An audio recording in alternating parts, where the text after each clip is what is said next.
Hello and welcome to this podcast edition of Sam's Alternatives with me, Sam. Episode 47, I'll be chatting to Mark Castellano, who is, of course, Neo Stereo, but better known as, of course, Neo Stereo. Just before I jump on and get this interview underway, brand new music galore: Outloved, Seek Misery, Deadskin, Violent Conflict, Roranoa, Headstrong, Walians, Jaded State, Destroyed, Latent Sense, The Cyber Project, among others. Interviews coming up Sunday the 23rd of November, so this Sunday, Civilians, Sunday the 7th of December, Cascade Effect, Saturday the 13th of December, Terry Truern. We've got Sunday the 21st of December, Suspended Animation, Sunday December 28th is Flowers for Jane, Tuesday the 13th of January, Seek Misery, Sunday the 18th of January, Virtues, and Sunday the 1st of February, New Age. Alright, Mark is in the lobby. I'll let Mark in and we'll get this interview underway, as they say. Evening, Mark. How are we? Good, Sam, yourself? Yeah, not too bad at all. Mate. Just chilling here in Victoria. Quiet. How about now? I can hear you now, yeah. I don't know what. Yeah. I can hear you. That's better, man. Yeah. I don't know. My technology's playing up, I think, at the moment. I don't know what it is, but... Yeah, right. Mate, I'm a bit anti-technology, mate. I'm a bit old school, so... Nothing wrong with old school, Mark. I mean, there's still a lot of people out there that are old school technology, and I admire that. Yeah, I like it, man. I look forward to the day I can leave my phone alone and not have it, man. I reckon it really fries your brain, Sam. You know, I'm a man of nature. I'm a man of nature, mate. I like that, and I wish there were more people out there, Mark, that were like that would get off their phones. This sounds horrible to start the interview, but we're so glued to our phones with social media, with Spotify, with literally everything else, YouTube included. Get out there in nature or go play cricket or footy or basketball, something outdoors. I try and make a habit of most weekends to, go for a walk nice and early in the morning, man, and get out in the bush, maybe go for a dirt bike ride or something like that. But it's a regular part of my routine, man. And without it, man, I don't know how I'd be. It'd be scary, Because you're up in the Southern Highlands in New South Wales, I believe. Yeah, I am, mate, at down near Mittagong, actually. It's about 100 kilometres out of Sydney. Nice. I've got to be honest, Mark, I've never actually heard of that town. Oh, really? I know New South Wales pretty well, but that's one I'm like, hang on, I think you might have stumped me, guessed stumping me where they're from, because I don't think I've heard of that place. Mate, I'm sort of like in the direction of going to Goulburn, Sam. If you leave Sydney and you head towards Goulburn, I'm almost like not halfway between Sydney and Goulburn, but pretty close, get an idea of where I am. So. Oh, now I do, because, Goulburn, of course, the big merino sheep that you can look out the eyes of. There. So many childhood memories. Still there. Far out. Yeah, funny, I went there not that long ago and took my kids there. So, yeah, pretty cool. Cool. Because we used to do a lot of family trips up to Sydney because my real dad lives up in Matcham, which is sort of up, Newcastle, Terrigal way, and sort of we used to go through Goulburn on the way up to Sydney. Oh, okay. So I know Goulburn very well. Nice one. Well, next time you're down in on the Hume Highway there, Sam, maybe stop into my house, mate. Well, I keep saying I've got to come interstate. I love Melbourne, don't get me wrong, but I think it's time I breach and go further aboard, like interstate, like New South Wales, Queensland. Mate, I don't think you can leave Melbourne because all those Melbourne artists need you to do what you're doing, man. So nice work, man. That's really good. Supporting all the local acts around the country, man. So well done. Thanks, Mark, and I love supporting bands from all around Australia. I believe there's artists and bands here in Australia from every state that are killing it at the moment, and it's awesome to Yeah, see. yeah, it's good. Yeah, you're right, man.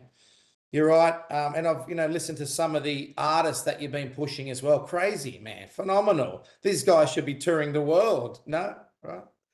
I wish it So, was as easy as that, Mark. Unfortunately, money probably comes into it, and visas and all that other uh, stuff.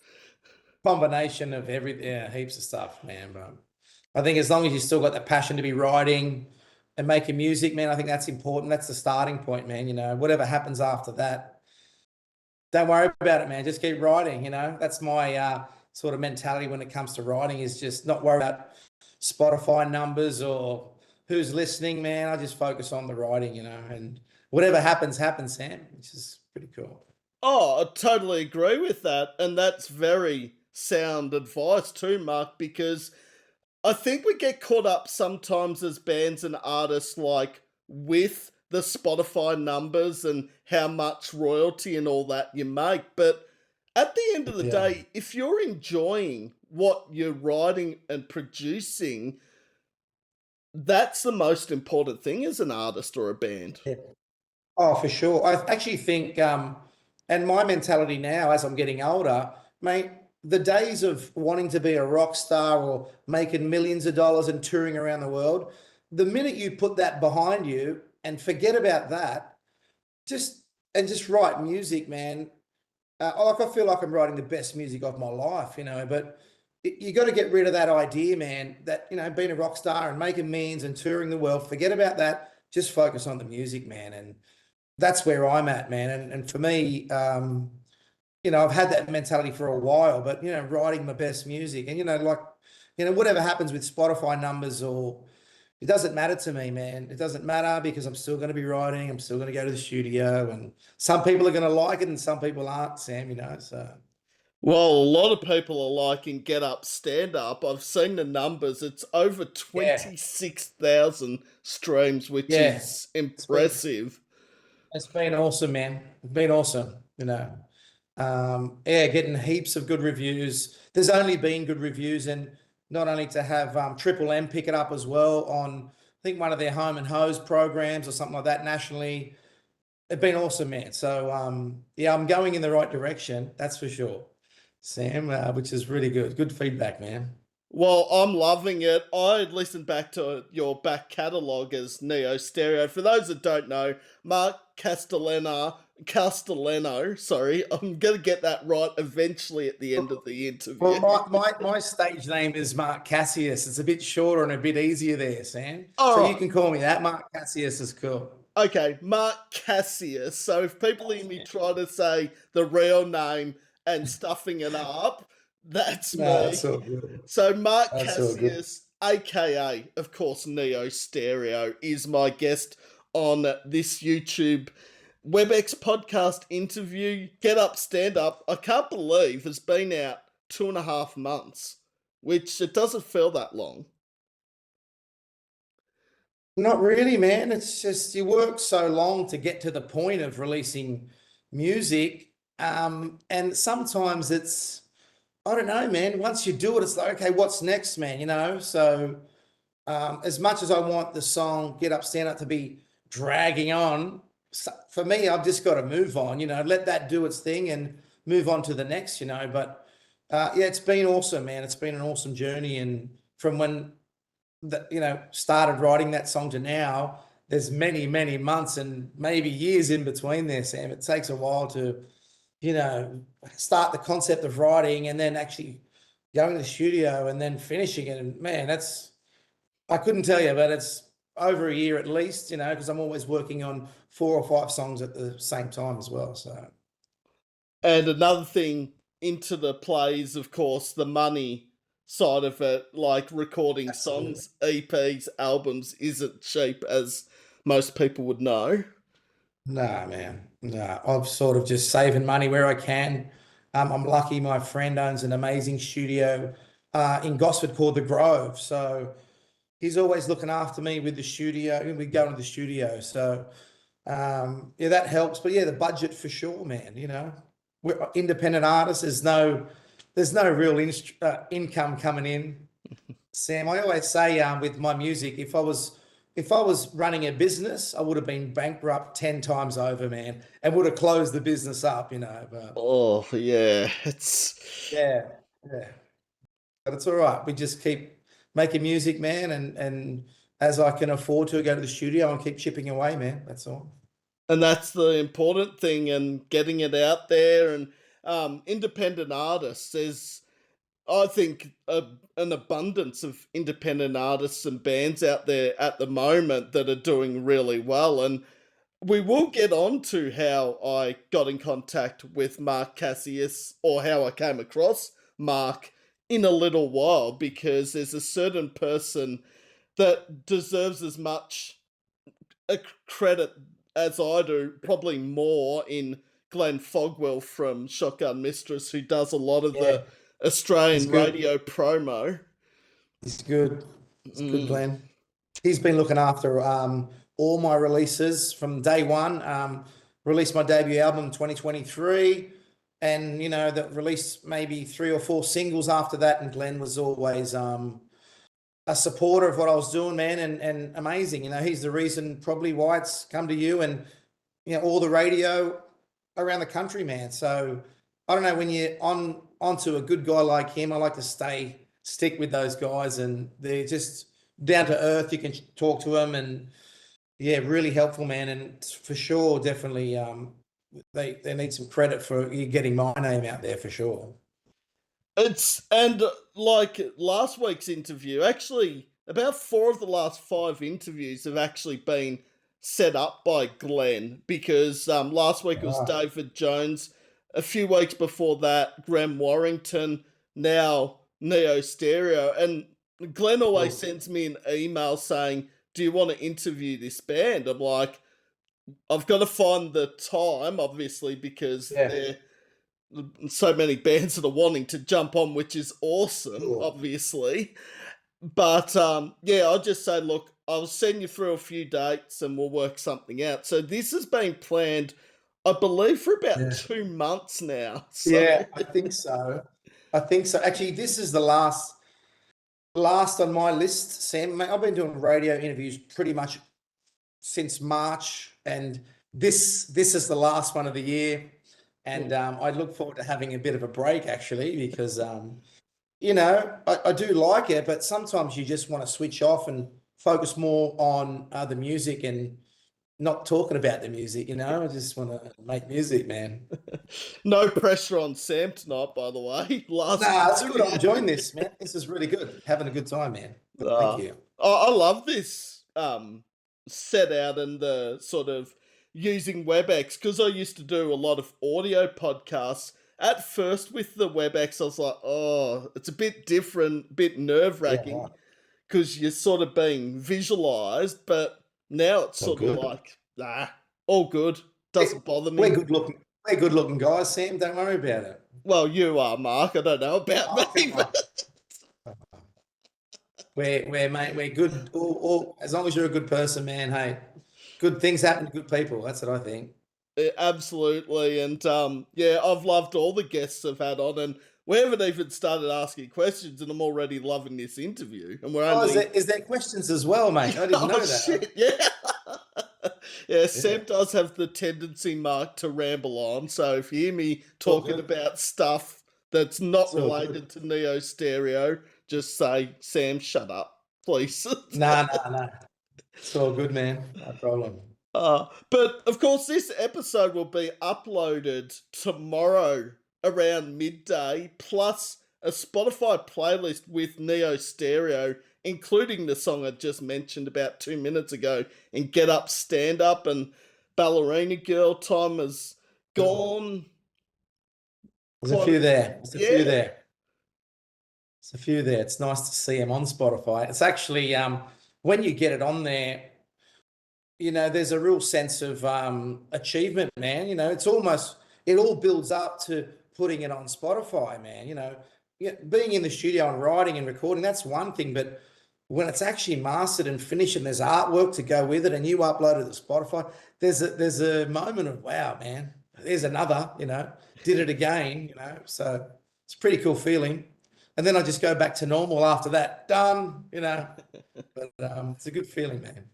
It is. And one positive of Spotify, we read it out so much, but where your listeners are listening from. Like there's a Yeah, geographic thing where it says they're listening from Sydney or yeah, yeah, Brisbane, Brazil, yeah. anywhere.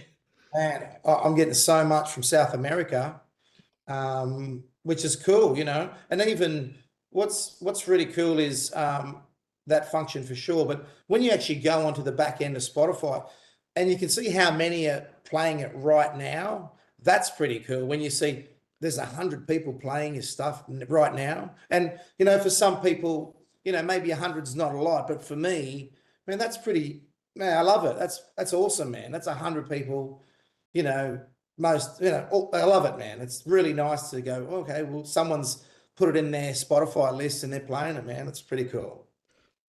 Yep. And I mean, I think what's impressive, like with that as well, is like if someone then adds it to like a local bands or artists playlist. Like I know on Spotify they have like local noise. I think one of the playlists is called where it's new Aussie alternative punk Yeah, rock right. stuff. Okay. And yeah, but the problem is with these Aussie playlists, there's going to be bands and artists people miss because there's just far too much stuff out there to add everyone, obviously. Oh, man. I think a mate of mine who's in the industry, I was chatting to him a few weeks back, but he's saying that every day, Sam, there's 200,000 songs getting up on Spotify. So that's the number he told me, and he's in the industry. I'm like, wow. So how do we get noticed as independent artists, man? You know, it's hard, man. It's hard, even though, you know, it's easier now to get your music out there to all around the world. But I think to get noticed is maybe harder than years ago. I'm not sure, but it's hard, man. There's a lot of music going on. There's a lot of awesome acts from around the world. So how do you get noticed? I always wonder that, how do I get noticed? I don't know. I never really have an answer. I just keep writing and, maybe someday one person will like it and, tell their friends, man. Yeah. And if one person tells one friend, you never know, that person might be someone big or a Yeah, PR or sure, for sure, booking for sure. agent. You just never know who you're going to Yeah, for sure. get in contact with. No, it's true, man. True. All right, so Mark, pretty much the chat interview, I don't know what to call it anymore, just a chat. Let's drop We're the just being interview. ourselves. We're just being ourselves. We're being ourselves, Sam. That's all it is. That's pretty much what it is. Generally, I ask the artist or band a bunch of questions about yourself, like in the case of Mark Cassius, how you got into the music industry, a few Yeah. other questions. Then at the end, Mark has the floor, and this is the bit I love the most is the tables get turned so the guest becomes the interviewer. Well, I've got a few questions for you. Don't worry. I had a few questions to ask yourself, so we'll get to that. I'm keen for it because I love that role reverse. Like Yeah, it's right. dynamic in a way because Yeah, I ask all these questions and then I get asked something that might be out of left field or yeah, for sure. Yeah, no, I'm with you. I yeah. got you, brother. And yeah, no questions are off limits either. So Okay. No worries. What did you have for dinner tonight, Sam? that's an interesting. What did I have for dinner? I had sweet and sour pork with fried Oh, rice. good. Yeah, nice. Sounds good. I Sounds don't good. know why I love sweet and sour pork. I just, yeah, when you put it with fried rice or any rice, generally it tastes It really good. works. Yeah. It works. Yeah. Sounds good. Well, role reverse, what did you have for dinner, Mark? Man, I had a baked dinner. My wife, she's an amazing cook. And yeah, I had roast beef and vegetables, mate. She's an Oh, awesome Awesome cook, my wife. Gee, that's one up Sam already. Roast Yeah. beef and vegetables. Wow. Neo Stereo wouldn't be the same without her, I can assure you, mate. Okay, well, so we've found out what we've both had for dinner tonight. All right, so the first question, Mark, is what made you first want to become an artist and get into the music industry? Mate, I think you start out playing, before you even thinking about being an artist, man. I started playing drums. I'm a drummer, man. I played in drums, drums in rock bands for 20 years. But for me, it was sort of around the age of 14, started playing drums. And I look at, I had older cousins who were into music, man. And it sort of started from that point there. But, you know, certainly wasn't thinking about being an artist. That didn't happen. Before I was an artist, I was just a drummer as well for a long time. And it wasn't until all the bands I was in fell apart. And at that point there, it was like, man, I got to carry this on by myself. And I think that's sort of when Neo Stereo started. That's the point of, man, I'm going to start learning piano, and started doing my own thing, man. But, being an artist, man, I think to get in that headspace, some people never get there, some people just want to jam and play music, for me, for many years, that's all it was. I just want to jam with my mates and make some sounds and not even thinking about, being an artist or writing my own music. But it sort of came in time, and I was not forced into it, but thrust into a position of, hang on, man, I've been playing drums all these years, and then all the guys are gone now, man. Everyone's married and they're having kids, and no one wants to do it. And I didn't want to stop, man. So that at that point there, started playing keys and synth and piano and started Neo Stereo, man. Because I did check out a bio on Spotify about Neo Stereo because you were in a band called Transit Inc. Transit in. Yeah. Yeah. Yeah, 10 years of playing shows. We're playing 3, 4 shows a week.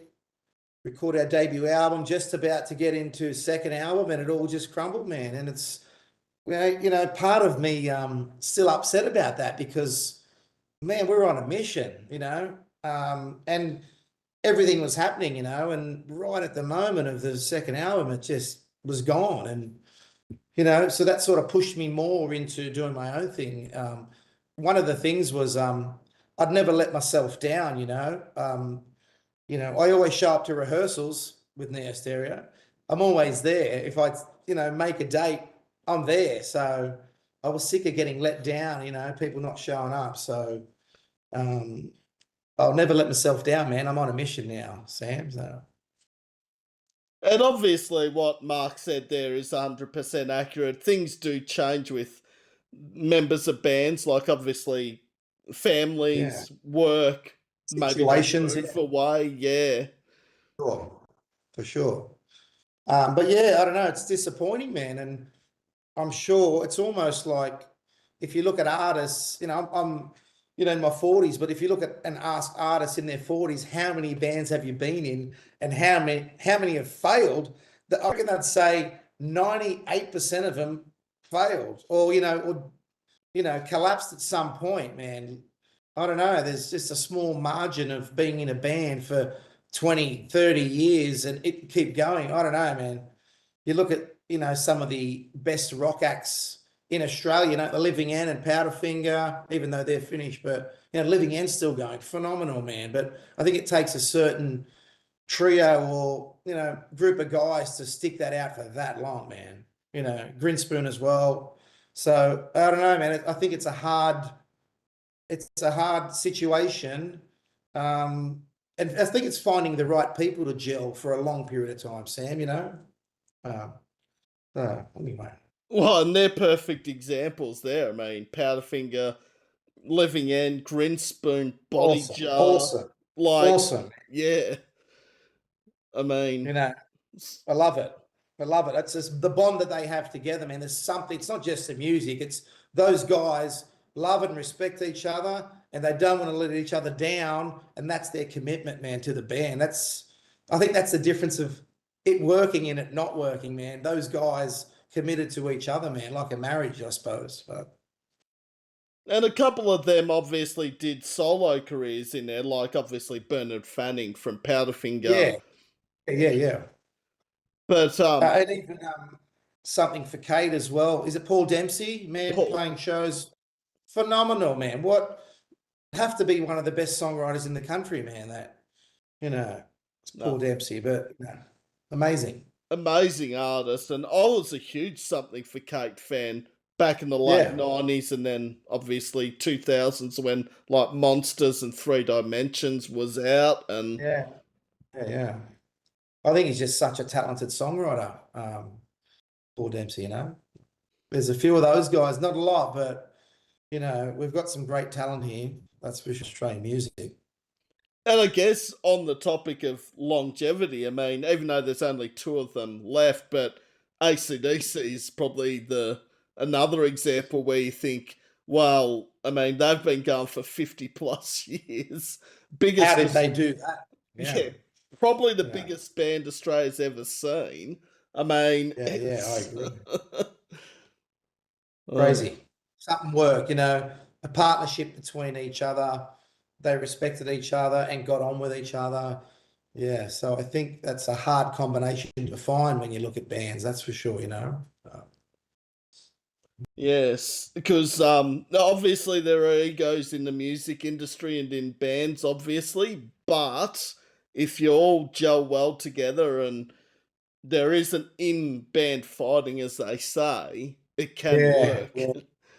Yeah, for sure. Like Transit went for over 10 years and we were solid, man. So at some point it didn't work, but there was a solid 10 years of shows and it was working, man. It was awesome. So there's a new things on the horizon, man. You got to keep looking forward and just keep writing music. That's the way I think about it. Not don't worry about the past, man. It was good times and just look to the future, man. That's all. Very true, and yeah, 2026 and beyond for obviously Neo Stereo. Obviously, there's still some 2025 left, but Yeah. not I'm spending much. most of the for me, the rest of the year is of rehearsing with the band now. I've been rehearsing for the last few months. The idea would be to play some shows next year. So I've been rehearsing with the band every few weeks and then in the studio working on my second album, man. I'm more than halfway. So I've been chipping away at that for the last 12 months. So yeah, the rest of the year for me is no radio interview, Sam. Just rehearsing and finalizing some of the songs I've been working on. Hmm. Nah, and I mean, yeah, that I think that's very important to sort of now that you've got a band and planning some shows for 2026. Obviously, a new album, which is Yeah. important as well, and I'm really keen to see and hear more of Neo Stereo for Yeah. years to come. Awesome, man. Yeah, that's nice to hear. Yeah, I'm proud of it, man. The new album's sounding awesome, man. I am excited to share it, man. I'm really excited to share some new music. So maybe we'll hear maybe a single off the album in early next year. But I don't like to put time frames or pressure on myself as well with music, man. I'll just go with the flow because it's only me. I'm sort of do most of everything myself. I'm in control of when I make music, when I release music, and what I'm doing with it. So I think when you put too much pressure on, can kill the vibe a bit too. You know what I mean? You're overloading yourself with expectations. So I just really be chilled about writing and playing and getting to the studio. I guess that is the difference between being an artist and being in a band, especially an independent artist. It's, yeah, you don't feel as pressured to get music out there.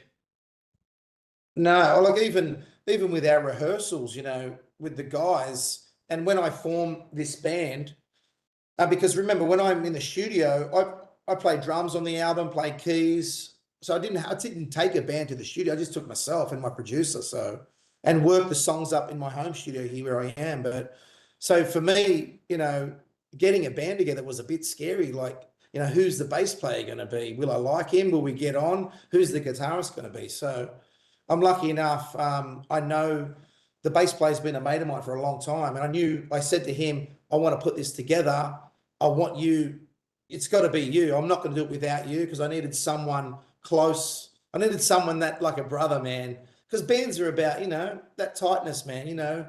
Being brothers. So Chris, who's an amazing bass player, I said, man, I'm going to put this together. Will you play bass? He's like, yep. And not only that, he's a phenomenal guitarist. So he should have his own blues band, Sam, but he's playing bass in my band. So that was always, will we all gel? But I knew him and I gel. We've been mates for 20 years and then put a few ads out for a guitarist, but it's working amazing. The guys are awesome.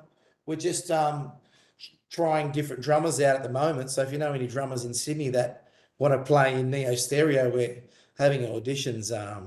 So Do I yeah, man, know? it's yeah, if you know someone.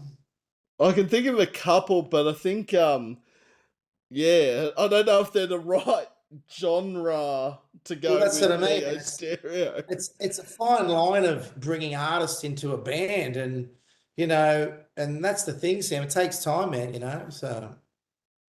And I've been, if I'm going to take this live, take it to the stage, I want to know that the guys backing me, that I love them and they got me. You know what I mean? It's personal to me. So not just a session guy, a session drummer or a session guitarist. I won't do that, man.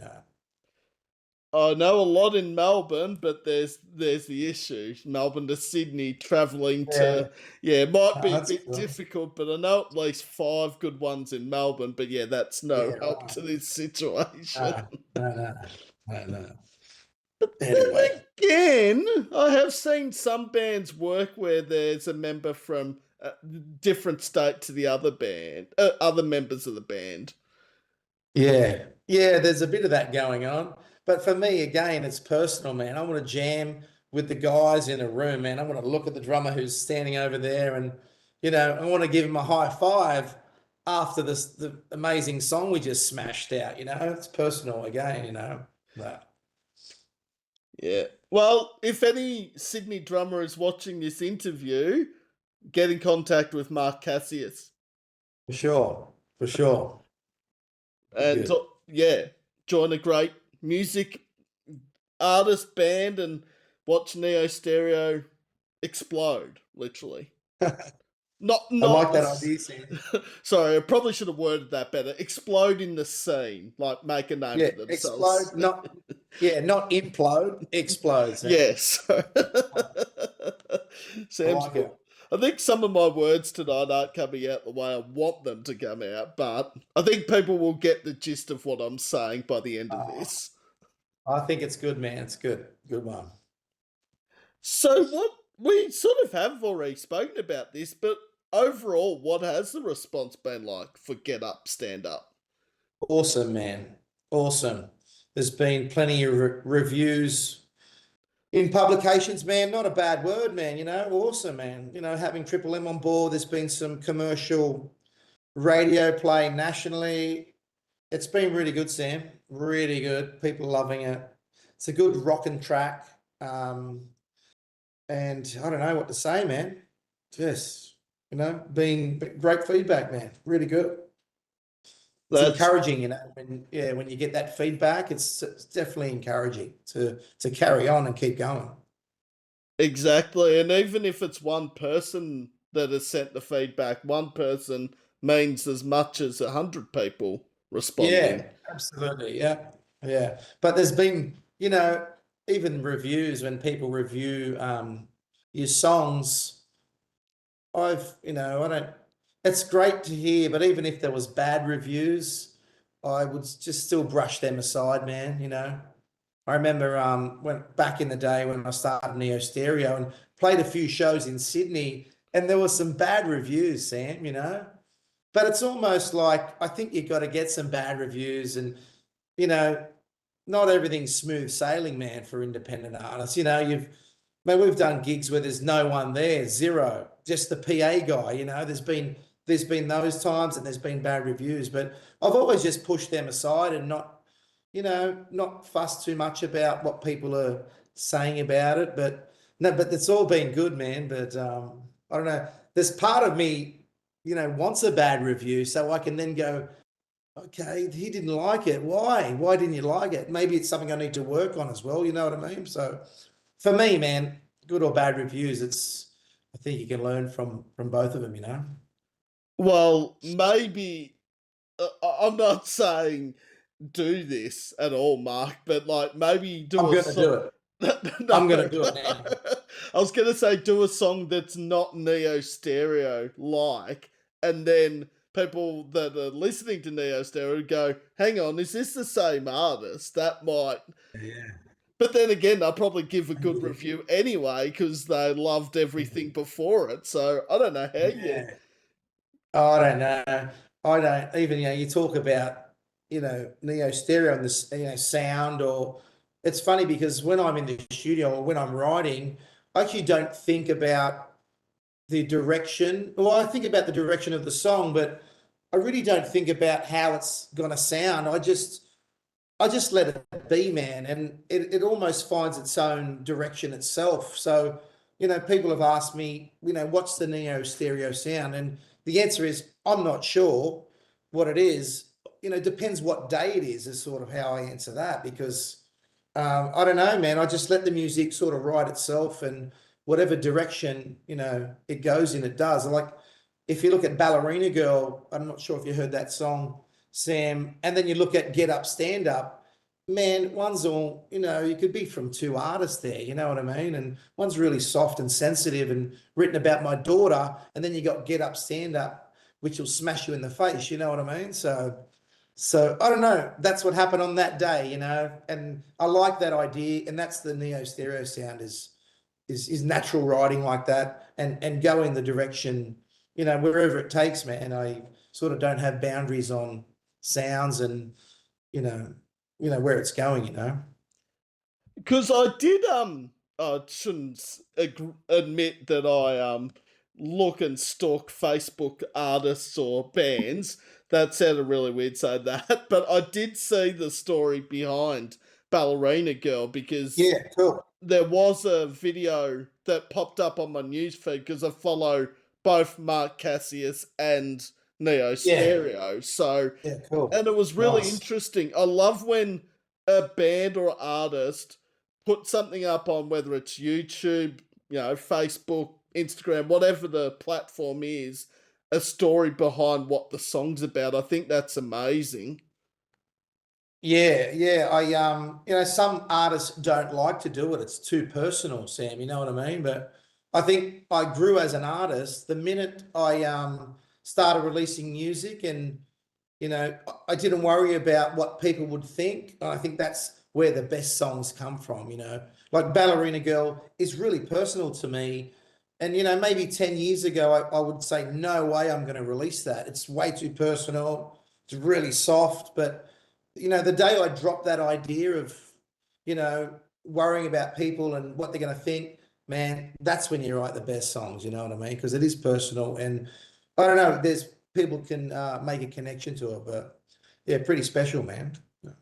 And if it's got a connection and it's a personal story in that, and you want to share it to the world, pardon my language, but fuck what other people might think of that idea. Yeah, I yeah, mean, yeah, it's your song, and if this is a personal story, share it to the world. That's my yeah, yeah. Well, opinion. I think it takes artists a long time, Sam, to develop that. Exactly what you're saying. To go, I'm going to swear now. Fuck this. I'm going to get this out there, and I don't care. It's personal, but I'm okay with that. Sharing that personal story. But I think a lot of artists maybe struggle with that. I did, man, for a long time, man. It was personal. I remember when I was in Transit Inc., we'd have rehearsals with Transit Inc., and then when everyone would leave, I'd work on Neo Stereo songs, but I would never show the band. I was scared. What are they going to think about it? And it took a long time for me to go, fuck this. This is my stuff now. This is what it is, man.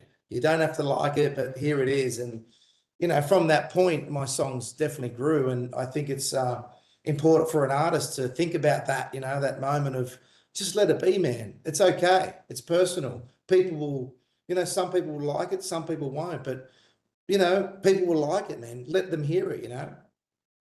I probably should have put in a disclaimer because I did swear there. It is actually okay to swear on this, Mark. Oh, So, mate, it's a frenzy now, Sam. It's all on. but that's a valid point. Not that I agree with swearing with an answer, but that's a very valid point, though. What you have said there that use the bad word because it's getting a point across, and yeah, Yeah, making a connection, making a connection, man. I think when people are writing songs and you've seen artists on stage just lackluster, not believable, not delivering the message. It's just really shitty. But then when you see someone, delivering a story, man, who's passionate, man, that's emotional. There's a connection there. And I like that idea of being an artist, is just, you know, putting it out there, man. Putting it out there it's okay, man. and I'd say 80% of the songs out there would have at least some backstory to what the song is about. I would say probably 4/5. Yeah. Yeah, for sure. But whether the artist wants to tell you, the true story of where the song came from as well. Do you know what I mean? Yeah, I think as an artist, you work on that. It takes time to put that out there. Put the heart on your sleeve. Wear your heart on your sleeve, man. Yeah. because there's certain songs, and some of my favorite songs have some pretty deep and meanings behind them, sort of like Jeremy by Pearl Jam and Pumped Up Kicks by Mm-hmm. Foster the People. For so long, I didn't even realize Lots of the what people. Yeah. Pumped Up Kicks was about, and then heard the story about what Yeah. it actually is about. Yeah. Well, I don't even know, but that point you're saying, Sam, like when I look at music, I'm always captured by the music first, not the lyrics. Yeah, so Pumped Up Kicks, what's it about? Because I'm captured by the melody. What a great track, but no idea what the song's about. Because originally, Mark, I thought it was a positive, uplifting song, but it's actually about school shootings in America. Oh, wow. Because Whoa, the that's heavy, part where man. it goes, all the other kids with the pumped up kicks better run faster than my bullet. I was like, That's, that can't be negative. And then I'm like, oh shit, no, it is. Because, yeah, right. yeah, Yeah. Yeah, well, I didn't know that, and, I suppose some people are listening and looking at lyrics, where some people, like myself, are captured by the melody. And I've always been that way, man, captured by the melody, not the lyrics. So mm, it is a great melody and it's the most successful Foster the People song, actually, pretty probably. cool, eh? Good Yeah. track, good track. Yeah, That good track. I still think Houdini's probably my favorite song off that very album, but Pumped Up Kicks was the song that got me into Foster the People. So Yeah, yeah, got them known. Yeah, cool yeah, track. it is. All right. Best review feedback Neo Stereo has received. Well, look, the thing is, I think Triple M spinning it, and I was on Triple M in Perth on Breakfast Radio in Perth. So, getting those guys to contact me, that's pretty awesome, man. Certainly makes you feel good, being on Breakfast Radio in Perth. I'm thinking, they got the right guy here, they got the right artist here, but no, it was me. So that's, a good feeling, man, Triple M on board. And I guess the time difference wouldn't have really mattered because we're ahead of Perth in time anyway, but Yeah. Well, oh yeah, it was breakfast radio over there. It was early, but I was keen, man, to do a radio interview for Triple M, that's for sure. yeah. No problem. I'll ring him at midnight if they want me to. I think the most interesting interview time difference I did was I actually interviewed someone in Berlin. So Yeah, right. I Wow. said, "What time works for you?" They said, "Oh, how about 7 a.m. Um, Berlin time?" I'm like, that's going to be like 7 p.m. Australian time. And they're Yeah, like, yeah. oh, no, no, we're 10 hours behind. So it's like 5 p.m. I'm like, that's a very early start for you. And they're like, no, no, we'll do it. I'm like, Yeah, okay. right. Let's do it. Let's do it. Yeah, Yeah. So it that is. that took a bit to get around. Like Perth and New Zealand are generally the other ones that, because New Zealand's 2 hours ahead of Melbourne, but Yeah, right. Easy to handle though. yeah, I just find Sure. it funny when it's a 6 o'clock interview over here and it's still light in Warrigal when I'm interviewing Yeah, a band from New Zealand. I'm like, oh yeah, we're only at 7:30 over here. yeah, right. Yeah, yeah, yeah. No, that's cool. Uh, but yeah, I tell people I'm from Melbourne, but I live in Gippsland in Victoria because most people would know where Melbourne is, but not a lot of people would know where Warrigal is on a map. Yeah, no. I've heard of it. I'm not sure where it is, mate, unfortunately. Uh, it's about an hour and a half from Melbourne, about give or Oh, take. okay. Yeah, cool. Nice one. And you still find time to go to all the gigs in Melbourne City there, Sam? Yes, I love it, and I do think I need to take a step back a little bit next year. I'll still be attending gigs, but I think this 50 a year might be getting a bit too much. Yeah, that's heaps, man. That's heaps. I was just thinking about I've probably seen in the last 2 months four of the biggest bands of my life, and I was thinking about that today. And I haven't been going to see a lot of gigs, over the years. I've just been busy with what I'm doing. But yeah, in the last few months, I've seen Crowded House and the Foo Fighters, saw Metallica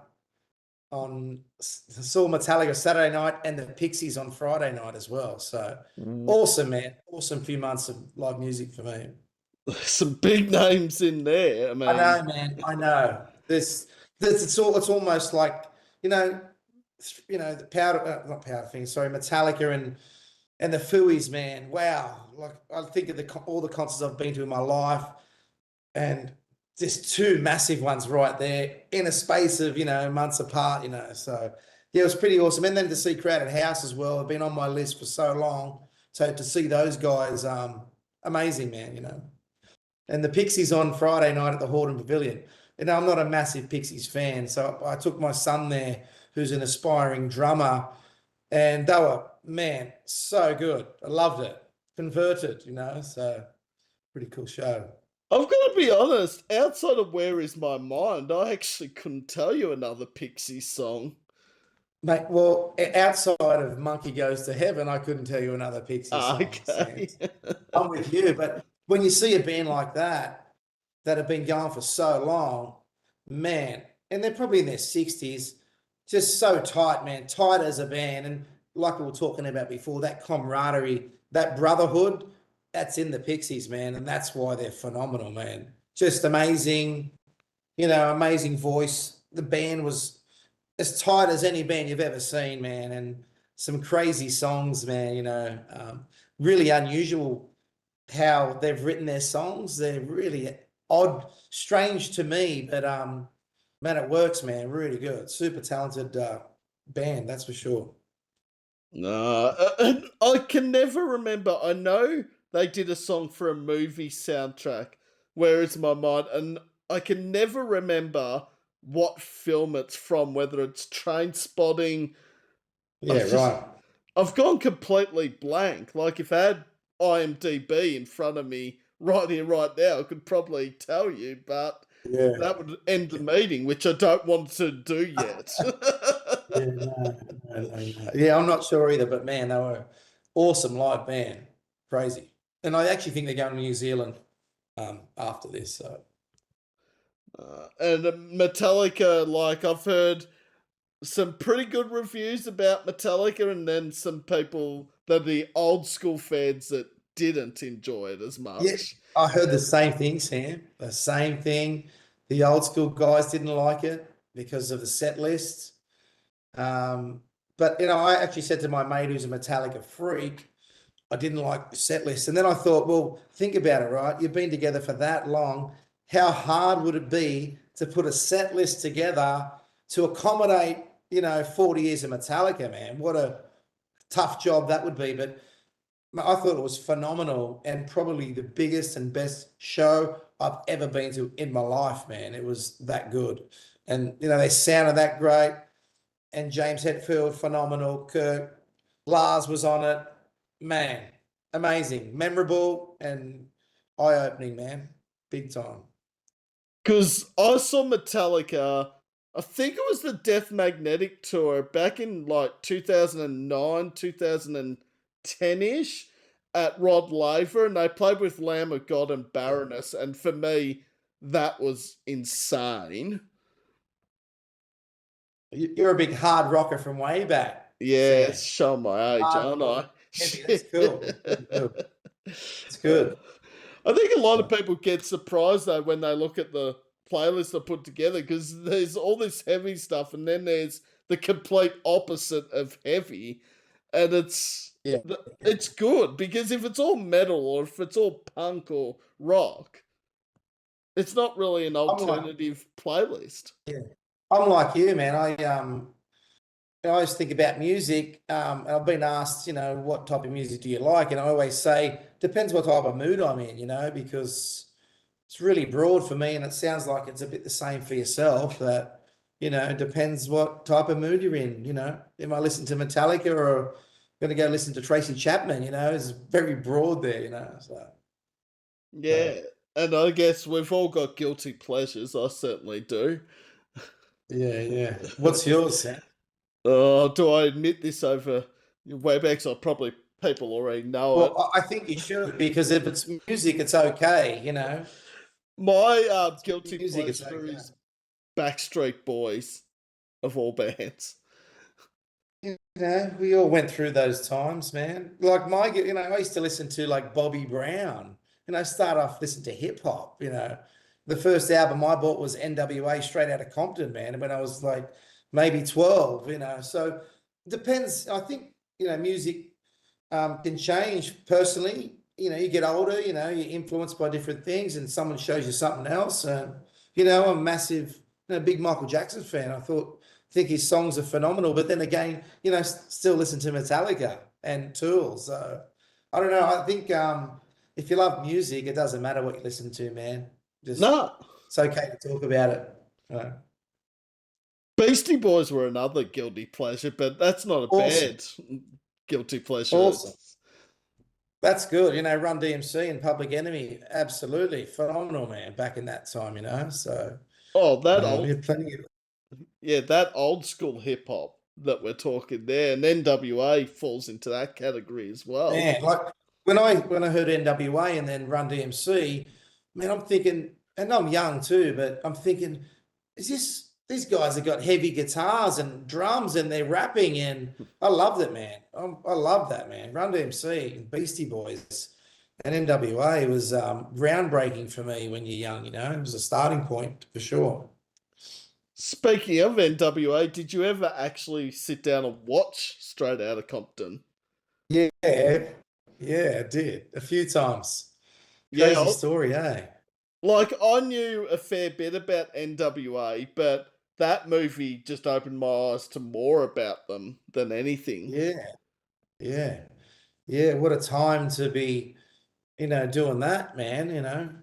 Being not liked by the police and really, yeah, just doing what they wanted to do and dealing with the consequences after that. That's cool, man. That's like F you.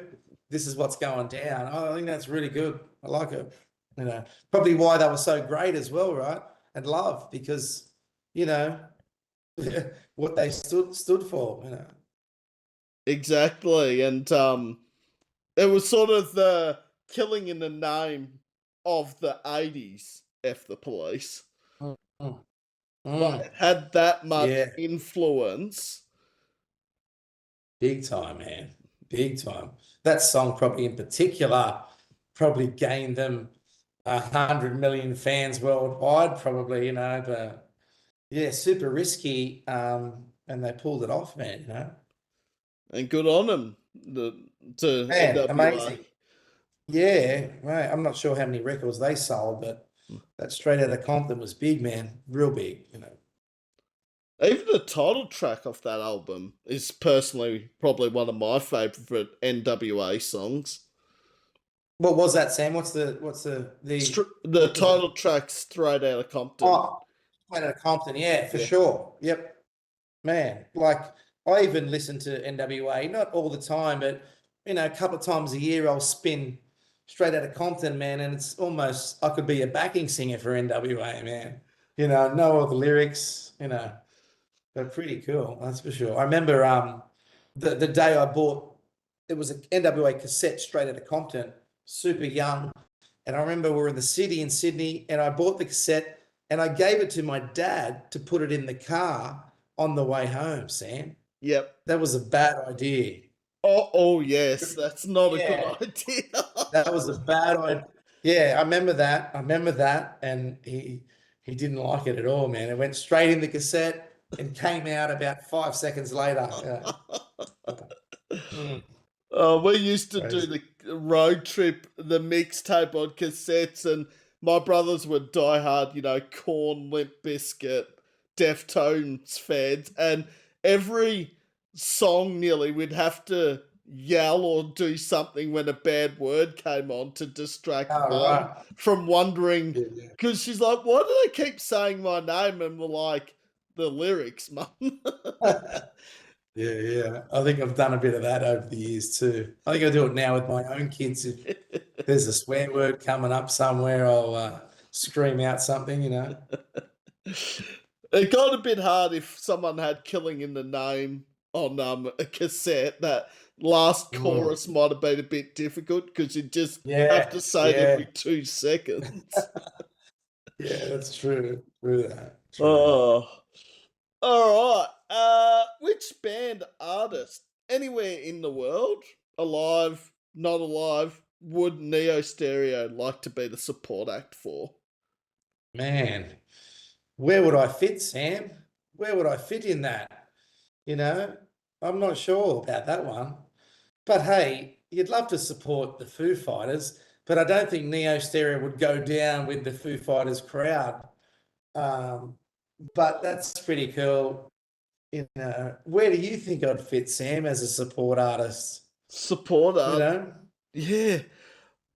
I a could sup- see where would I fit supporting? I could see Foo Fighters. Like, Amel played with them. Chat's played with them. Like, I know they're sort of more into the scene or more suited to the Foo Fighters, but I think mixed lineups can work. So I reckon Foo Fighters, Yeah. maybe Queens of the Stone Age, maybe. Oh man, one of my favorites, man. I think if I was supporting Queens of the Stone Age, I think I'd get beer bottles thrown at me. I'd have to go a bit more mellow, like maybe Coldplay or something like that. But you know, who knows, mate? If I'm playing on the same stage as bands that are got a great sound, that's where I want to be. And I think, as I said, mixed genres or mixed gig lineups is important. Like, it's good to have 80% of the list of bands on your lineup the same genre, but I almost think it's better if there's a unusual, or not unusual, that's not the right word, but a band that might Yeah, not. mix. Yeah. Yeah, mix of bands for sure. Yeah, for sure. I like that idea too. And I think that's why I suppose it's good going to festivals and things like that, where you're seeing everything, from singer-songwriters and then into heavy music or pop music. I'd rather that as well, Sam. I just maybe sometimes the patrons aren't as friendly, you know what I mean? They want to hear some heavy metal. They want to hear heavy metal, man. But like, Good Things is a perfect example nowadays. Big Day Out, probably 20 years ago, was the example of different genres of music. It was, Yeah, for sure. metal, there was punk, there was dance, Hmm. indie, everything. Yeah, yeah, yeah. But I think everyone went to those festivals as a big day out to see that mix of music, man, to see the singer-songwriter, to see the metal band, to see the pop female artists as a man, it's like covering all musical grounds, in one day. That's awesome, man. And because friend of mine had gone to the big day out, I think it was 2008 when it was and Anti Flag, and they said, "What is wrong with my visual?" I don't know what's wrong with my visual. It just went all blurry then for a second. I don't know. Um, Not and on my end. Not on my end. That's good. Okay, it's just on my end, maybe. But they said people were actually booing Bjork to get off stage so Rage Against the Yeah, Machine could come on. And it's like, that's in poor taste. that's not cool. That's not cool. I suppose you're always going to get those people like that, but that's not cool at all.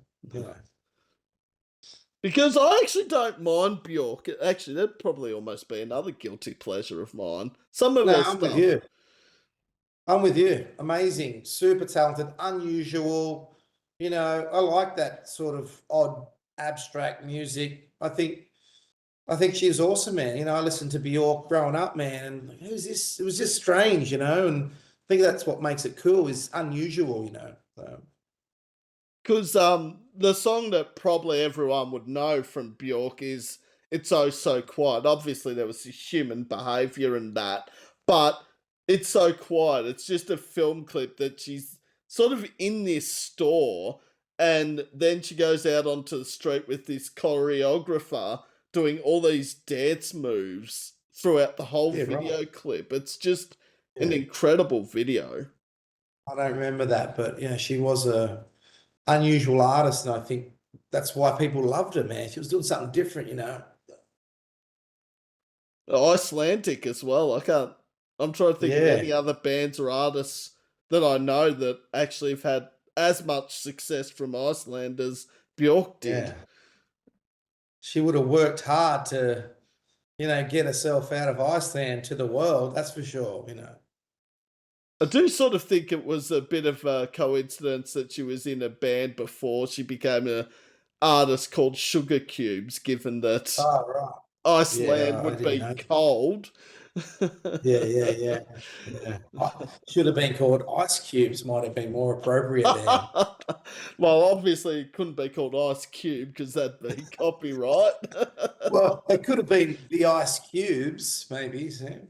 No, yeah, that probably would have worked better than sugar Yeah, cubes. for But sure. anyway. The Ice Cubes. uh, all right, back onto Neo Stereo. Sam's rambling on. Surprise, surprise. Always happens. I'm doing a bit of rambling too, Sam. Don't worry. It's all Well, good. it's what we're here for, isn't it? For sure. Yep, it F- is. favorite, least favorite thing about being an artist? Doing all these radio and podcast interviews. No, it's not.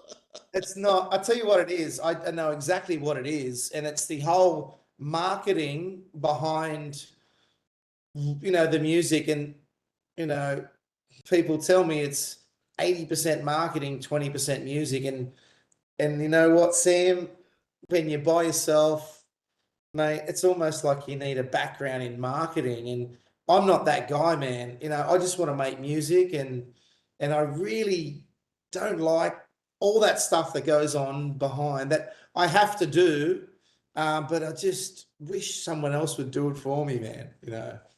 I think it because it really kills the creativity, man. You know what I mean? I just want to be writing on piano, playing drums, but that whole man, I struggled to turn my webcam on tonight. So that's really something that I don't like doing, but I have to do it. So you know, maybe I can palm that off if you got some spare time, Sam. Maybe you can take that over for me. PR manager, that'd be something different and intriguing to do. Yeah, yeah, cool. Maybe. So that's one of the things I just really dislike doing. Kills the vibe for me, man. No. I think that would be an answer for probably a lot of bands and artists. I think like the PR or the social media side of it would be, Yeah. yeah. Man, it's just really time consuming, and I don't know. I just look at music as instruments and music, and lyrics. Um, and I don't see it as marketing, but they need to gel. They need to come together and create one. And I'm still coming to terms with all that, man. So I don't know. Maybe one day I won't have to do that, but right now it's just important. So Because as much as I hate to say this, without that, there might be some bands that make it an artist, but without the marketing, it's going to be a yeah, lot yeah, harder. for sure, for sure. Well, I think without the marketing, you're just a guy playing piano in your bedroom. You know what I mean? So it is what it is. It's all part of it. I suppose years ago it wasn't like this, man. It was a lot harder to get out there. You'd have to play shows and send text messages to friends to come to gigs, man. And now it's very different. So yeah, good and bad, because I think if you're in a band and there was say five of yous, I think everyone would have a role. You know what I mean? One would handle the Facebook, and one would do Insta, and one would book the shows and things like that. But yeah, it's really hard when you're by yourself, man. That's for sure. It's man, I'm doing five roles, and it's hard work, man. And to keep going for year after year and keep going, it's man taxing, Sam. I can imagine it would be, and I envy anyone that does that and appreciate and respect them because I don't think I could do all that. Yeah, well, yeah, and you're doing it for very minimal financial reward as well. It's personal, man. It's just personal. So, I'll keep doing it. Yeah. But yeah, I think the reward um, of being a musician or in a band, if you're doing this marketing and PR and all that and setting up gigs and that, is that if it pays off, not money wise, just like you're getting yourself out there, then it's all Yeah, worth it. 100%, man. Yeah, I think ultimately it's people listening to your music and liking it, Sam. That's forget the money, forget everything. It's you're getting that little bit of, hey man, like your track, man, that means so much, man.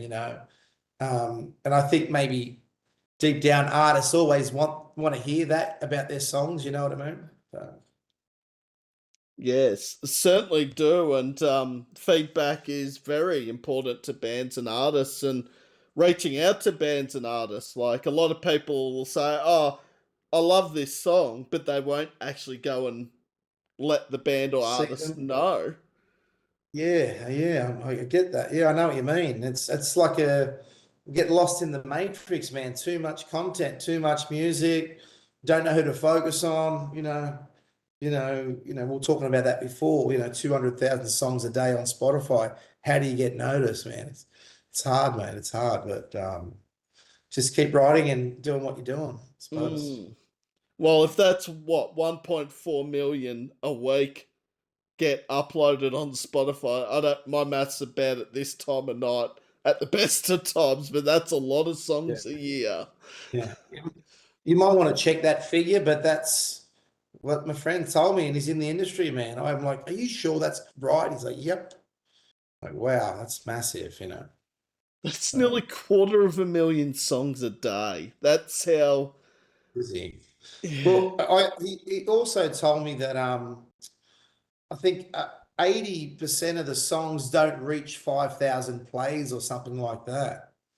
Four. So, and that made me feel better after hearing that. That made me feel better. I'm like, okay, maybe I'm in a small category of, you know, artists that are okay, that are getting their music heard. So, don't Well, know. Get Up Stand Up's had what? 5 times what the 80% of musicians and art bands don't Well, get. So, yeah, yeah. That's pretty cool. I haven't checked, I don't often check the back end because they're just numbers, Sam. They're just numbers, man. Um, but yeah, it's good to hear for sure. I think the total plays on all my music's about 350 or 380,000 or something like that since I released my debut album, and a few singles after that as well. That's very impressive for an independent artist. Mm. Yeah. Is it, Sam? Is he? Yeah. Yeah, I well, don't know, man. It's I, just numbers on a screen. Remember yeah, that. Just yeah, numbers on a screen. yeah. You know. Like, if I was a band or artist, I'd be happy with a third of that, let alone Yeah. nearly 400,000 since a debut album. I'd be very Yeah. happy. Yeah. Well, for me, I'd rather 500 people at a show than a million plays on Spotify personally, or even 300 at a show that, people bought tickets to your show, even 100, man. I'd rather 100 people that bought tickets to my show than 100,000 plays on Spotify, man. That would mean more to me than numbers on a screen. So that's where I'm headed next year, is to maybe, yeah, play a few shows and get some people down there, seeing it live.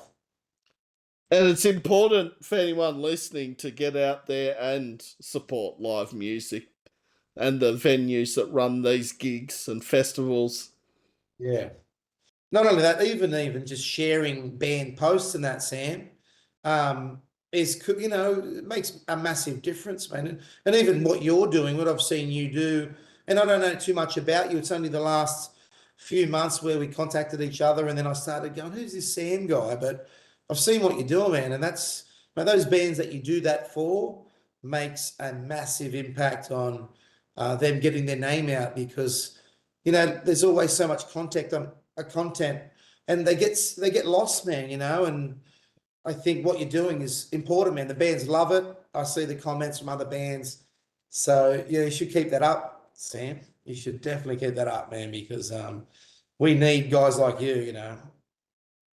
And I love doing it, and I've met the most incredible bands and artists interviewed, including this. I've loved every minute of this interview with Sure. Mark Cassius, aka Neo Stereo. And like, I mean, there's been a lot of bands and artists, had it not been for people like Glenn. Like, I probably wouldn't know who Neo Stereo is if it wasn't for what Glenn Yeah, Fogwell Glenn, for does. sure.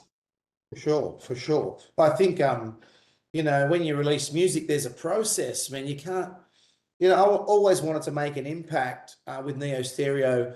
So I made it count, you know what I mean? And me contacting Glenn and, you know, publicists and radio pluggers, everyone's got a job, man. You cannot do it by yourself, man. There's no way. It's just too much. So, those guys play an important role, man. Absolutely. And well, we need guys like that, and you working with him, and everyone doing a little bit always helps the artist for sure. Yep. And a lot of people ask, how do I keep up listening to all these bands and artists and that? And the simple answer is, because I don't drive, if I'm going to Melbourne for a gig, that's Yeah. an hour and a half each way. What, that 3 hours? That's 30, 40 songs I could listen Is that, to. is that like two albums each way, Sam?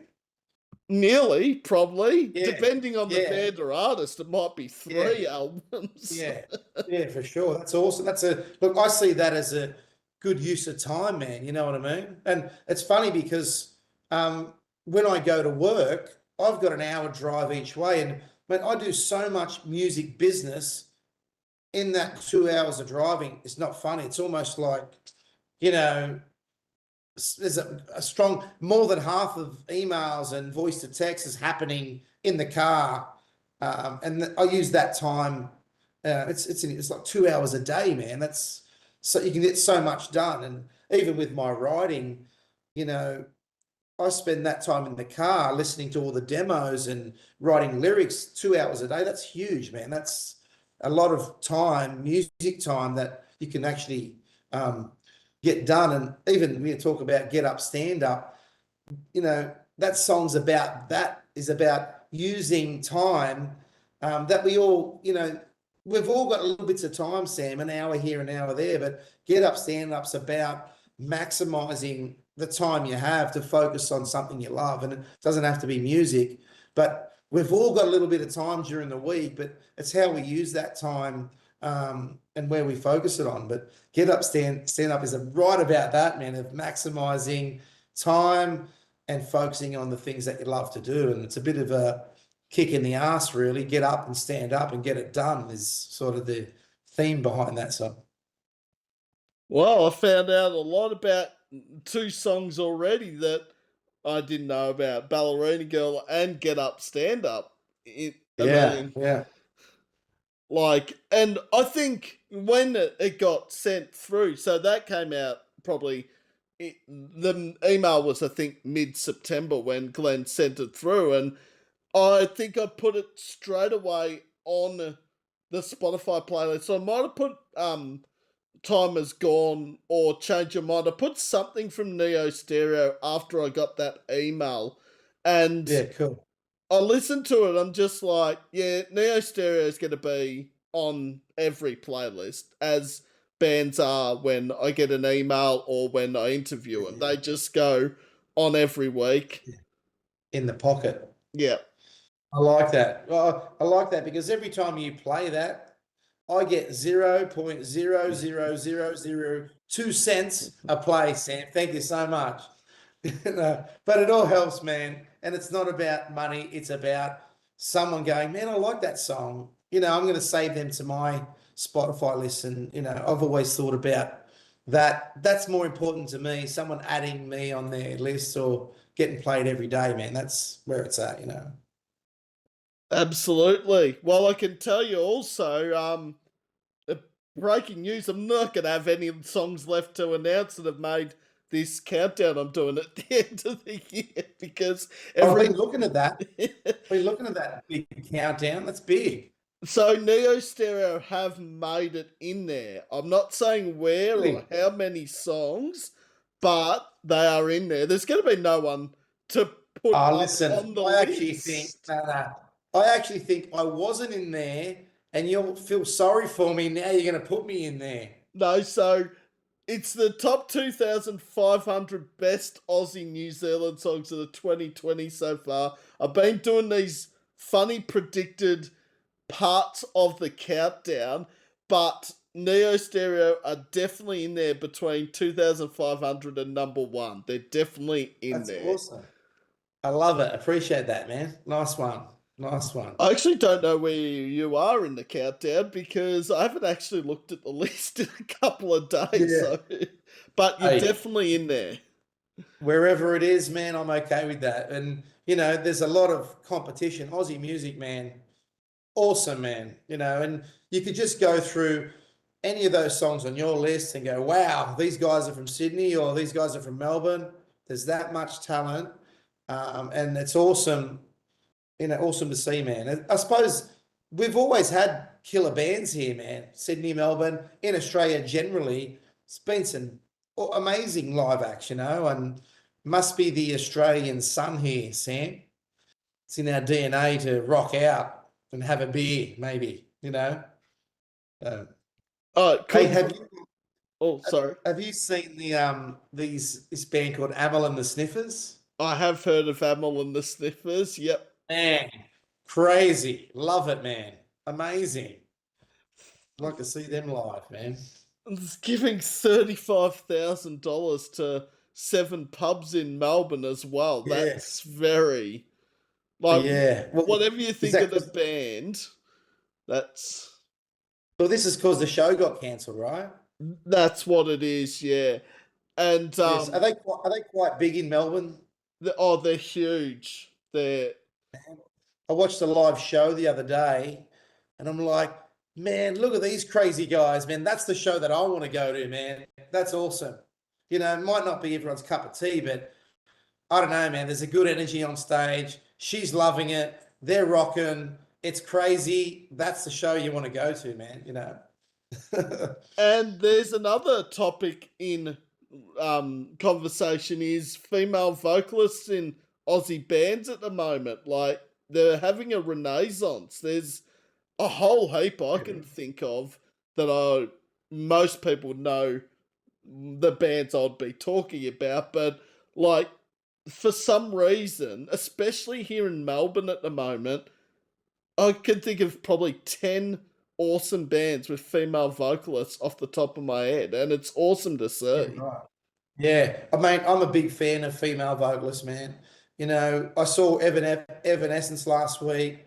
Phenomenal, man. And for me, it's almost like when I started listening to music, it was female vocalists first. I remember listening to Tracy Chapman when I was young. Annie Lennox was awesome. Sinead O'Connor as well. So there was a lot of female artists that I went, wow, this is beautiful. And we're talking about Bjork before, but always a supporter of female vocals, man. Amazing. Why not, man? Why not?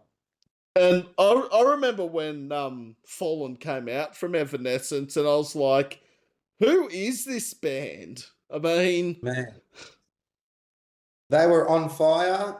Sounded like a record, man. Like straight out of the studio. Phenomenal. So, yeah, awesome, man. Oh, good to see. and they can mix it up. I mean, Bring Me to Life going under heavy and then laid back something like Soft, Lithium or My man. Immortal. Amazing. Beautiful. Like, I don't know, man. Just phenomenal, next level. There's artists that are doing it, but those guys are another level, Sam. That's why they are as big as they are, because again, they probably got that connection and bond, trust with each other, and then now they can just express themselves without worrying too much about the other band members or what they're going to think, man. It's all on the table now. So phenomenal, man. Female artists for sure. Now, I don't know if you've heard of a band I think they're from the US called Hailstorm, but Hailstorm and Amy Lee actually did a collaboration, and Hailstorm's three female members out of four, and it actually worked really well. And because I'm a massive Hailstorm fan, and Yeah, um, right. they're sort of a bit heavier than Evanescence, but putting them two in the same song, I was like, this works perfectly. Yeah, yeah. I've never heard of them, Sam, but I might have to check them out. Yeah. Hailstorm. So it's Halestorm. Okay. Yeah. Yeah, cool. I'll check But them out, man. Sounds good. So you're saying there's three females in there, or or is it the whole vocals? band's female? I feel like it's either three or four of the members. I Yeah, could be wrong, it might only be two, but there's definitely, I reckon, at least two. yeah, yeah. Oh, mate, there's plenty of female rockers that are kicking ass, man. What about PJ Harvey? Wow, phenomenal, man. So Shirley, many. Shirley Manson, Courtney Love, back in the day, Yeah, obviously. yeah, yeah, yeah, yeah. Yeah, well, Shirley Man's from Garbage, right? Garbage, yep. Man, love that band. Cracking songs, man. But What was that album?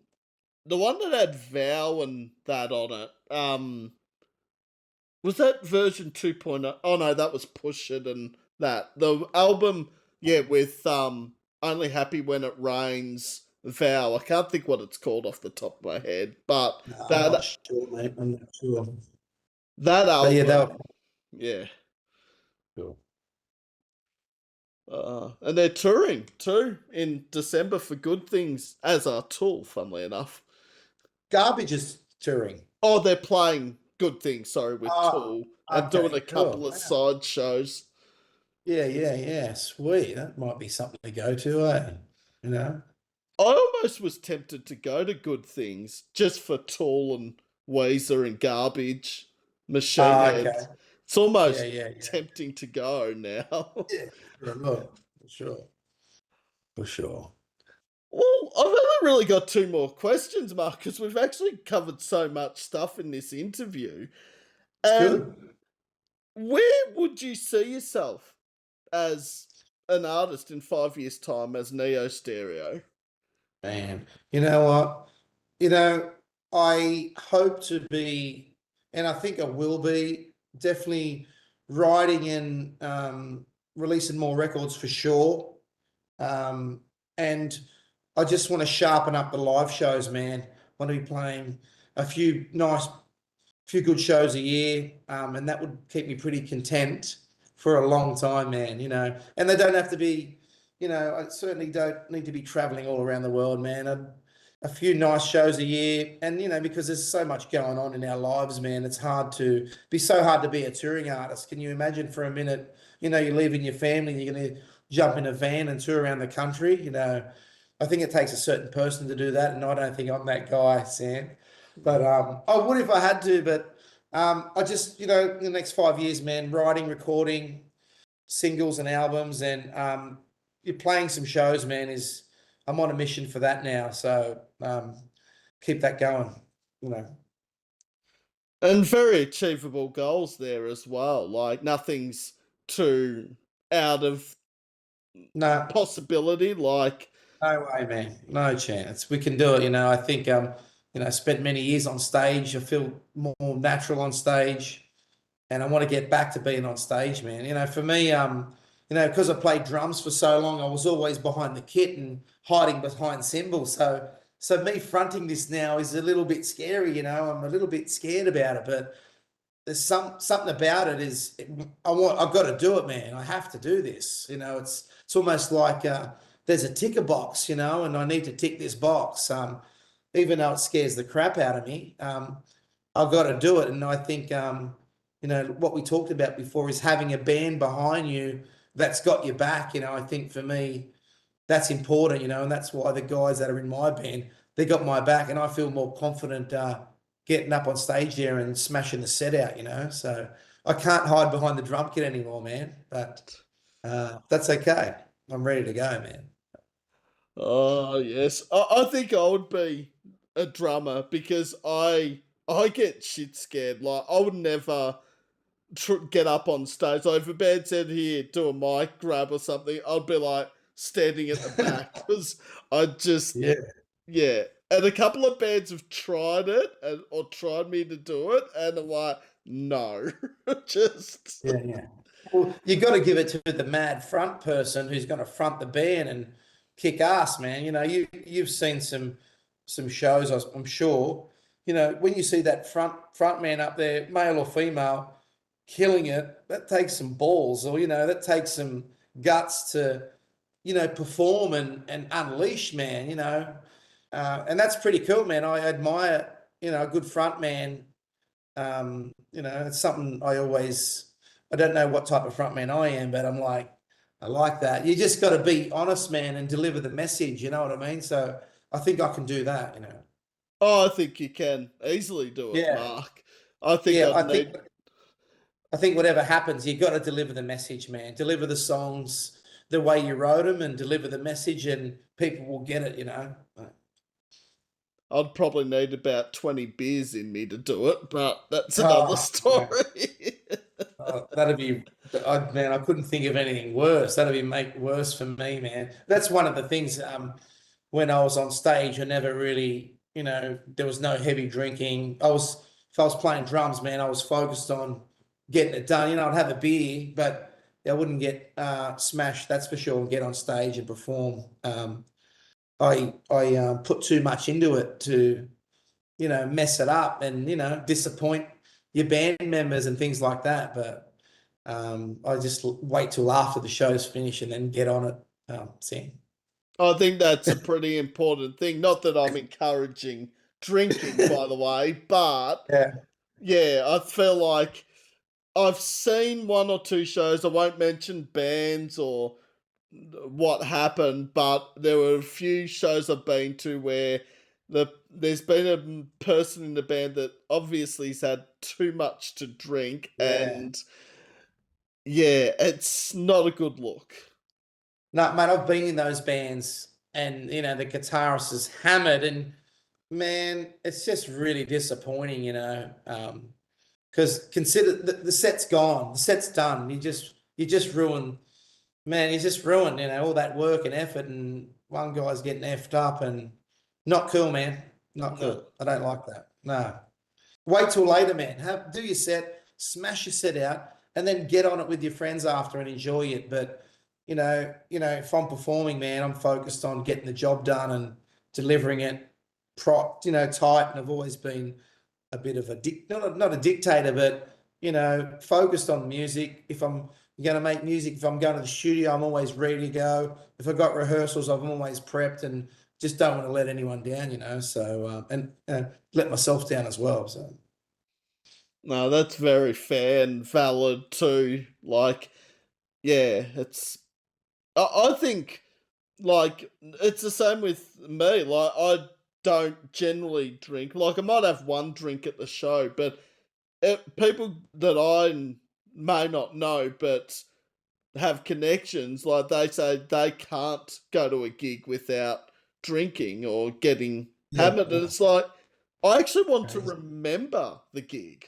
Yeah, I'm with you. I think comes with age and maturity, I think, Sam. You know what I mean? That's all. That's all it is, man. Because if you and I were having this conversation and we were both 20 years old, I think it'd be a different conversation, man. But do you know what I mean?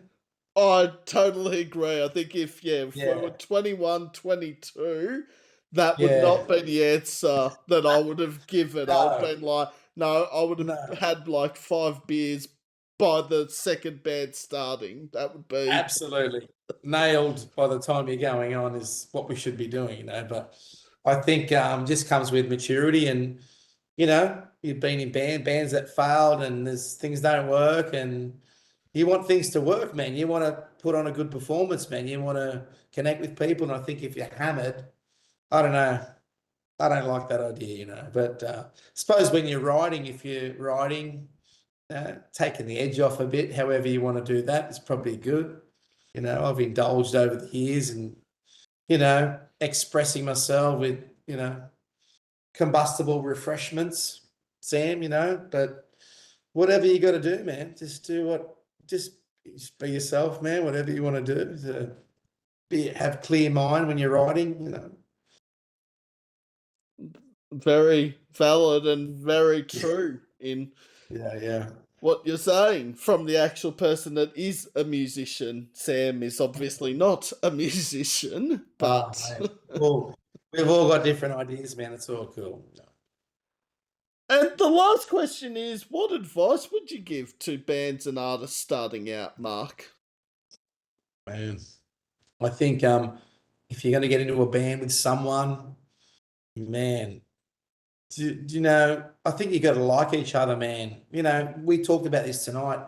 I think you got to like each other's company, number one. If you're thinking about a band that you want it to last for a long time, do you get on with the person, man?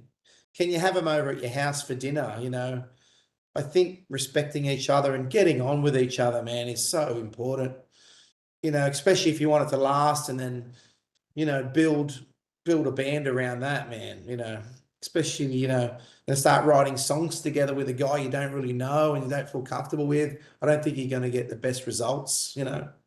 So, and then I think, you know, clear understanding of who's doing what. Are we both writing here? Are we having three songwriters? I think talking about how it's going to work and maybe treating it a bit like business and management, man. Who's doing what, sometimes, people want to write but get it all out on the table, man. If you're starting a band and you got two guitarists or three guitarists, or two guitarists and a bass player, and everyone's a writer, yeah, talk about it. I've got some songs I want to bring in. Cool, yeah. And I think just I think the only way it can work too is if everyone's happy in their roles, Sam. You know what I mean? Um, you know, everyone's got to be happy. You can't have the bass player who's an amazing songwriter and his songs aren't getting heard by the band. Then deep down, that's going to cut him, man. Because he joined the band to play his songs. So I don't know, man. Communication, and trusting each other and getting on, man. Do you have similar interests? So you know after band practice you hang around and have a pizza and have a beer and chit chat. That's what you do. But so getting on with each other, is important. And That's what I think. I think that's all great advice. I think the one part I took out of that, Mark, the most is the role. knowing your role in the band is super Yeah. important starting out. Yeah. Yeah. From the start, man, let's establish who the songwriters are, and, you know, I think when you got one guy that's, dictating everything, I don't know. I don't know if that works either, Sam. Just say you're looking at, guys that are in their 30s and 40s have been playing for a long time. They don't want to be told by the guitarist that this is the song you're playing tonight. This guy's writing his own amazing stuff. So, man, communication's the key, man. You know, communication's the key, that's for sure. I was lucky with Transit. You know, we I was playing drums and we're a three-piece rock band. My brother was the bass player and who was the front man, but then our guitarist was a phenomenal songwriter who fronted as well. And then in the back, I'm playing drums and sang three songs out of the set as well. So we all there was an understanding between us. You know what I mean? Because I was writing too, and I wanted to play my songs, and the guys like, no worries, the songs are good, and so there was an understanding there. And I suppose it worked for 10 years, which is a good stint in any band, man. So there was an understanding there, but I think communication, man, you got to be talking about, who's writing, who's doing what, and then leave the egos at the door, man. Uh, Because you're all in it for the same reason. There shouldn't be yeah, that ego thing. no, no, you just want to play some shows, man. You want to get a crowd and work the crowd up. So, um, there's a lot of egos around, I suppose. I haven't come across too many in my path because they wouldn't be allowed in the rehearsal room, man. Because I'm pretty good at going, oh, I don't like this dude. There's something wrong here. You know what I mean? So they didn't get their foot in the door. But you hear it with bands, man. There's plenty of egos around. I've got to be honest, I've never come across anyone that's had an ego. Like, there's a difference between being confident and having an ego. If you're confident, I don't think that's showing off an ego. But if you're sort of that Yeah. person that thinks they're better than everyone else, Yeah. that's Well, maybe in the band room is where the ego comes out, Sam. And then when they're on out, it might be covering that up a bit. You know what I mean? But I don't know, man. Good things happen to good people. Hang out with guys that are chilled out and you get on with. I think things become a lot easier then. and I mean, a lot of people say how like approachable I am and all that, and that's what I'm trying to be, is the person that I don't have an ego. I'll talk to any band, artist, person anywhere in Australia, Yeah, overseas, yeah. and I want to come across as that person that is. Yeah, that's good. That's good. That's how you want to be, man. That's I think we can all take a little bit of that, Sam. I think we all want to make someone smile or have a conversation with someone and feel good, but maybe we lack a little bit of that sometimes. You think, I might go talk to that person, but then you don't. But I think, what you're doing is awesome, man. Really good. Really good. I've really enjoyed our little chat tonight as well, mate. I've loved every minute of it. It's gone fucking way too quick, as it always does. How long have we been at this for? It's over an hour and a half. It feels like we only Oh my just God. started. Fucking hell. Yeah, I Yeah, keep fair. saying to WebEx, just can we have an interview that the time goes a bit slower than it does? Because I feel like Yeah. time just disappears. You want to do it in like 75 BPM or something there? We can slow 2 weeks. We can slow everything down there. But everything we've talked about, though, Mark, tonight has been very interesting on both ends. And that's why I'm like, I think that's why it's gone so quick and that's why it's gelled so well. Well, I think if when you've got two interesting guys there, Sam, it's always going to work. I always like a good conversation, and I find some of these interviews sometimes and be a little bit daunting if you haven't got a good interviewer there. It's like, man, not another one, but there's yeah, we're they're gelling very nicely, mate. We'll do this again for sure. That's the best feedback I can receive from bands and artists. Yeah. That in itself means like that's like yeah.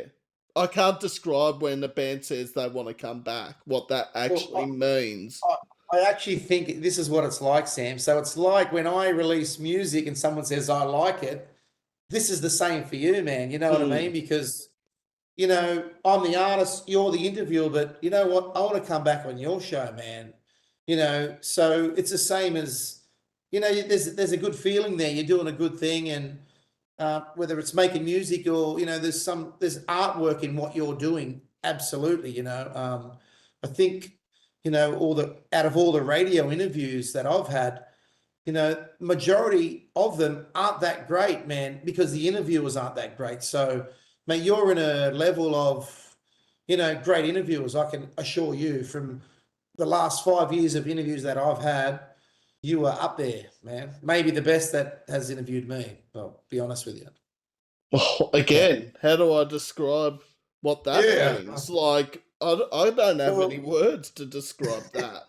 well, you're doing the right thing, man. You just keep it up, man, and yeah, keep honing your craft, man. I'm honing my craft. You keep honing your craft, and you know, things will, you'll be better again, man. I can assure you. I always think about music or the craft of writing and piano, and I always think if I keep going, I'm always going to get better. I'm never going to get worse. You know what I mean? And the same as what you're doing, I suppose. You'll always keep working on it and maybe make some mistakes, as we all do along the way. And, after a few times, you won't make those mistakes again. So you definitely get better, as you keep doing it, man. Same as music or riding a push bike or surfing or whatever it is, man. Get up, stand up, man. It's there. Like Sam sending Mark the WebEx link and nothing happening. Yeah, That's but I something I managed to will get it learn. on. Managed to make it work, man. We Yeah. got it going. I've got a I had to, funny story to tell you about yeah, because yeah. it's happened a couple of weeks ago, very similar to what happened tonight was they couldn't get in, they were in the lobby, but I couldn't see them waiting in the lobby. They were Right. in WebEx, but they couldn't see me and I couldn't see them. So So what did you do? How did you rectify that?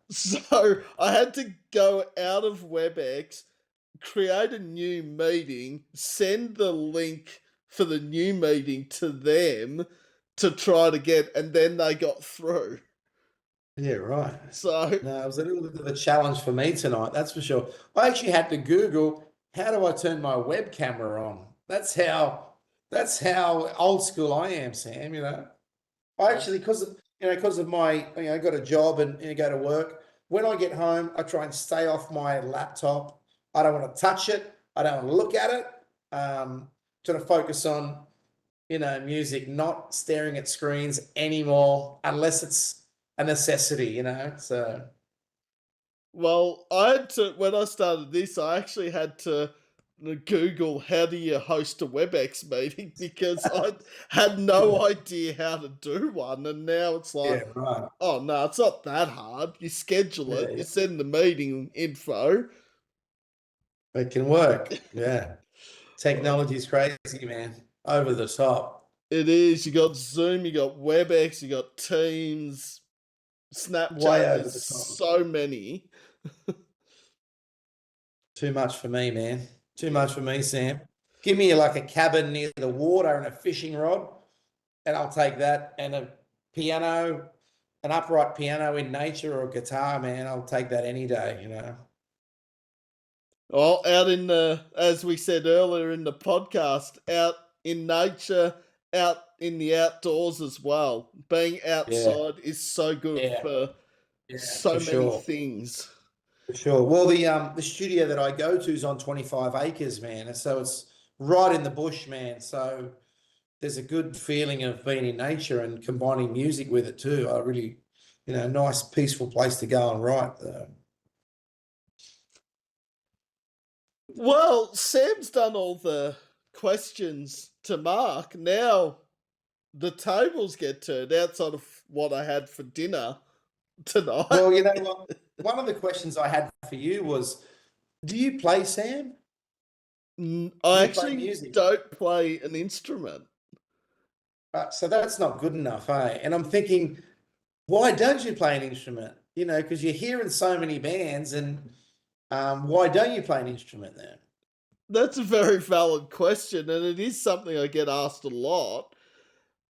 I don't know if it's I just don't like I don't want to fail. I think it sounds strange saying that, but like I don't want to start playing guitar and then realize I'm failing or drums or vocals or that. I think Yeah, it's yeah. maybe the fear of failure, Mark. Maybe. Well, yeah, yeah, I get that. I get that. Or do you think maybe it's because you feel that it'll take too many years to master it or something like that as well, maybe?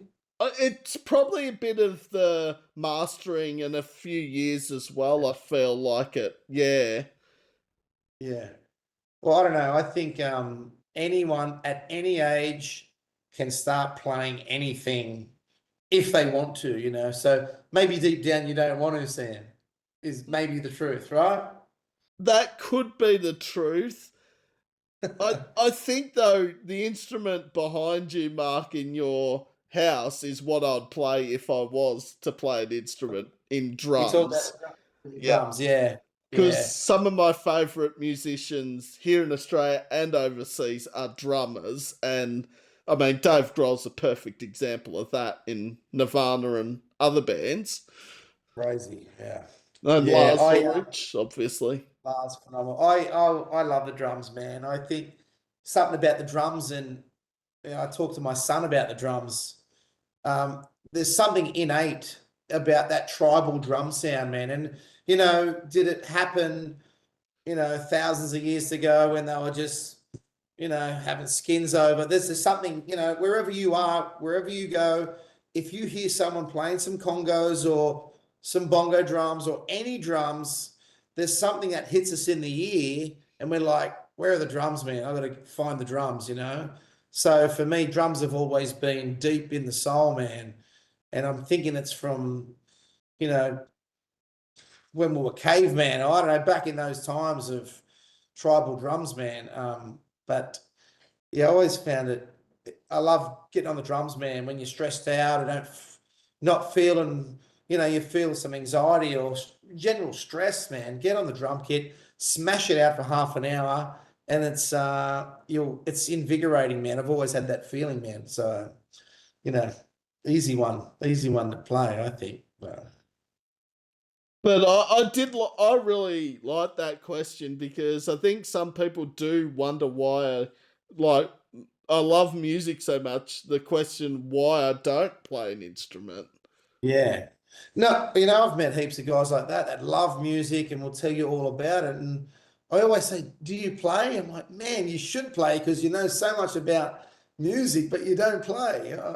I don't know. Not that it's strange or anything. You know, we've all got roles, but mate, you might have your own, you know, music program on a major station one day. You never know. That might be your destiny there, Sam. It could You know? very well be. I reckon it should be, you know, always take the steps to point yourself in that direction, man, you know. Uh, so you certainly got the skills to interview bands and artists. So how do you expand on that, you know? And I think the advice, like if we were turning the tables, advice as an interviewer I'd give to people starting out interviewing bands is research. Research the band and artist. Yeah, right. Before you interview them, obviously. Yeah. Yep, Yeah, I'm with you. maybe you don't have to probably listen to their whole discography, but at least listen to their latest EP, song, or album. Yeah, yeah, yeah. Yeah. Yeah, I know what you mean. Get a bit of feedback or back end of what they've been up to, and you know, it always helps, doesn't it? It does, because if you go into an interview having no research done, you will get found out if you Yeah, yeah. don't. ask questions, or if you don't sort of answer the questions the band or artist has asked you, because bands and artists do ask interviewers questions during interviews. Yeah, right. Well, look, I've got another one for you.